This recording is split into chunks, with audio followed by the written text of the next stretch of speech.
here's one that's pretty recent from just a couple of months ago, where Taco Bell in the US, they started using AI in their drive-thrus, replacing humans who are taking the orders at the drive-thru with voice bots, with chat bots. And what they found was it was terrible. It was terrible. Not only from a people point of view, that like replacing people with robots, essentially, but also just in terms of the quality.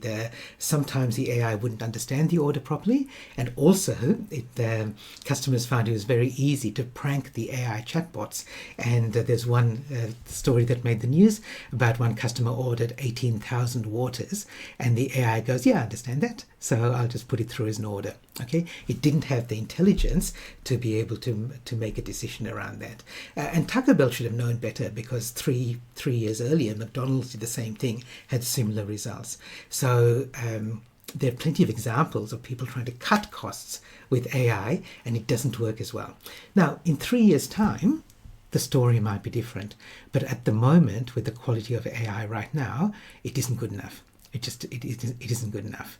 So don't only look at cutting costs. I'll give you an example later of a business that used AI to enhance customer experience, but without sacrificing the quality.